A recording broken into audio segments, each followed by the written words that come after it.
sebelum memutuskan.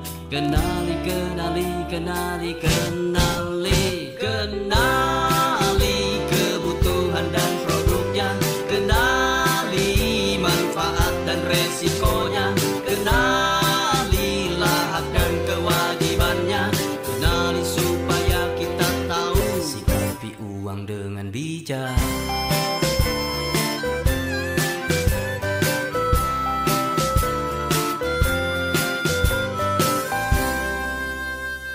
Sikapi uang. Halo para siswa, berjumpa lagi dengan saya Ahmad Priyatno dalam pelajaran ekonomi. Pada kesempatan kali ini kita akan membahas materi tentang OJK. Mungkin para siswa sudah pernah mendengar istilah OJK? Ya, OJK merupakan singkatan dari Otoritas Jasa Keuangan. Hari ini kita akan mempelajari tentang OJK.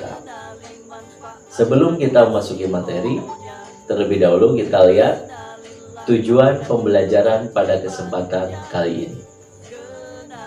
Setelah mempelajari materi OJK pada kesempatan kali ini, peserta didik diharapkan mampu mendeskripsikan latar belakang OJK, pengertian OJK, tujuan OJK, kemudian fungsi dan tugas OJK, dan yang terakhir wewenang OJK. Kita lihat yang pertama, latar belakang OJK. OJK dibentuk setelah diundangkannya Undang-Undang Nomor 21 Tahun 2011 tentang Otoritas Jasa Keuangan. Karena sebelumnya tugas-tugas yang dilaksanakan oleh OJK saat ini dilakukan oleh Bank Sentral, yaitu Bank Indonesia.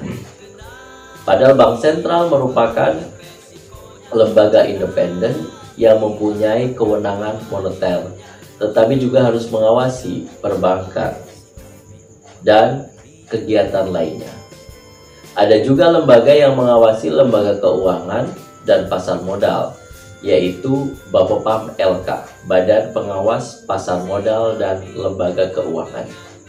Berdasarkan undang-undang tersebut, agar mengefektifkan kegiatan pengaturan dan pengawasan terhadap perbankan dan lembaga keuangan, maka dibentuklah Otoritas Jasa Keuangan yang mengambil sebagian tugas dari Bank Indonesia di sisi mikroprudensial atau bagian kecil dari pengelolaan lembaga jasa keuangan, sedangkan bagian makroprudensialnya masih tetap dipegang oleh Bank Indonesia.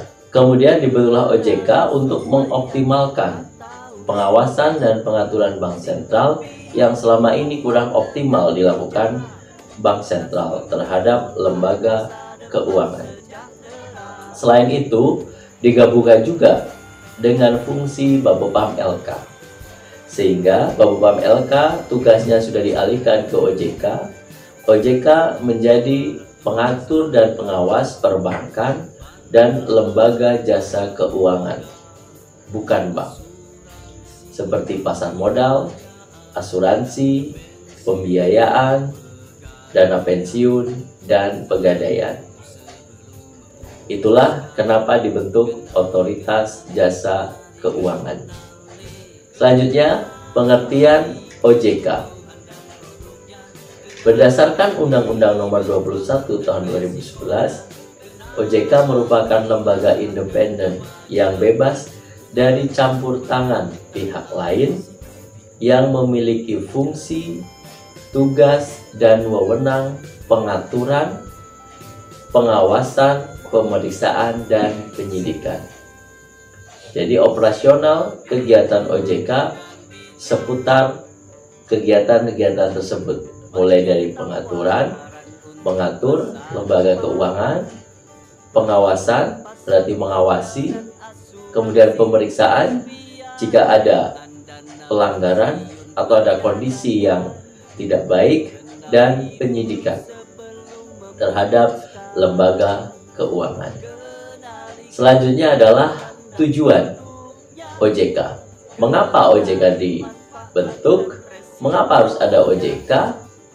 Ternyata OJK memiliki 3 tujuan utama.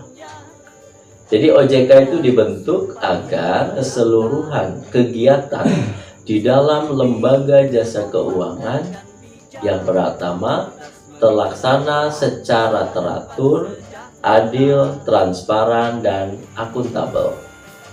Yang kedua, mampu mewujudkan lembaga jasa keuangan yang tumbuh secara berkesinambungan dan stabil. Serta yang ketiga, mampu melindungi kepentingan konsumen dan masyarakat. Jadi, dengan keberadaan OJK diharapkan seluruh kegiatan dalam lembaga jasa keuangan itu sudah teratur, tidak amburadul, tidak kacau, tidak tumpang tindih, tetapi berjalan pada relnya masing-masing secara teratur. Kemudian tidak sekedar jalan tetapi juga tumbuh secara berkesinambungan, tumbuh secara terus-menerus dan stabil, bebas dari goncangan krisis keuangan. Serta yang ketiga, melindungi kepentingan konsumen dan masyarakat sehingga lembaga jasa keuangan berjalan, meraih keuntungan, masyarakat sebagai pengguna lembaga jasa keuangan merasa nyaman, aman, dan tentram karena semuanya saling percaya dan diatur oleh otoritas jasa keuangan. Selanjutnya kita akan memasuki materi fungsi dan tugas OJK. Yang pertama, fungsi OJK. OJK berfungsi menyelenggarakan sistem pengawasan dan pengaturan terintegrasi terhadap keseluruhan lembaga jasa keuangan. Sedangkan tugasnya adalah melaksanakan pengawasan dan pengaturan terhadap lembaga jasa keuangan agar semuanya berjalan sesuai dengan mekanismenya. Kemudian yang selanjutnya, sektor apa saja yang diatur oleh OJK? Tentu saja pertanyaan itu kita jawab dengan sektor jasa keuangan. Namun sektor jasa keuangan itu meliputi lembaga yang seperti apa saja? Di antaranya adalah perbankan, pasar modal, asuransi, pembiayaan, dana pensiun, dan pegadaian. Itu ada di jingle OJK. Nanti kita bisa lihat bersama-sama di channel YouTube-nya OJK. Kemudian yang terakhir adalah wewenang OJK. OJK mempunyai wewenang meliputi 4 aspek. Yang pertama adalah pengaturan dan pengawasan terhadap kelembagaan bank. Dalam hal ini misalkan izin pendirian, pembukaan cabang, kemudian penggabungan atau merger, aspek-aspek kelembagaan lain diatur dalam aspek pertama ini, aspek kelembagaan bank. Kemudian yang kedua, pengaturan dan pengawasan aspek kesehatan bank.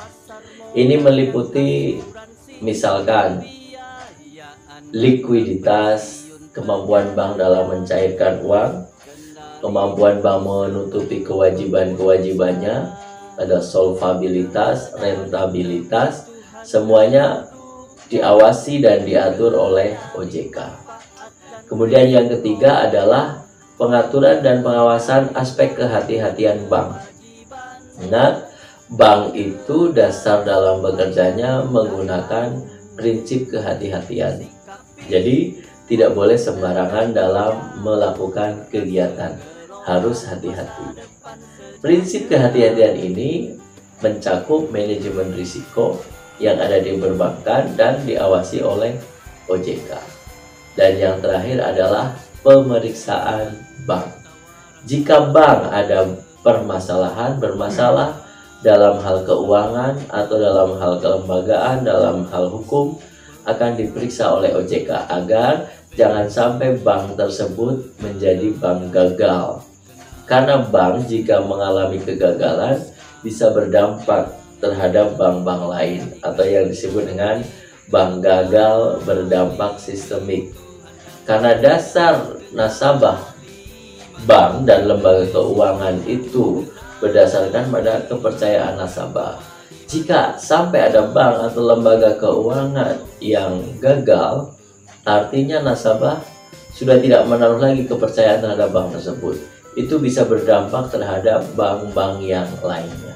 Sehingga OJK berwenang untuk memeriksa agar jangan sampai terjadi kegagalan tersebut. Jika terjadi kegagalan dalam perbankan, sektor perbankan bisa menyebabkan krisis keuangan. Demikian materi tentang otoritas jasa keuangan. Kita sudah membahas tentang latar belakang, pengertian, tujuan, fungsi dan tugas, serta wewenang dari OJK. Untuk lebih memahami tentang OJK, para siswa sekalian bisa membaca kembali buku-buku teks yang ada di perpustakaan atau dari sumber-sumber lain yang bisa didapatkan di mana saja. Jika ada pertanyaan, silahkan dituliskan di kolom komentar.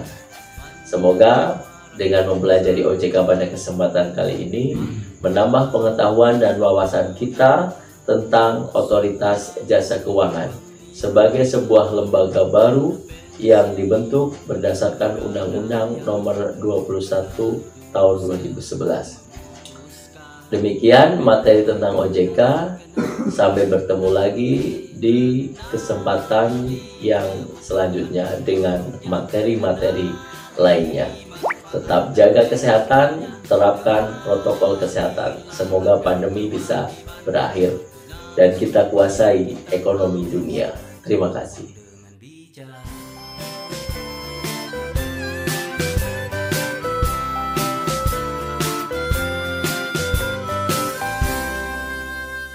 Sikapi uang dengan bijak.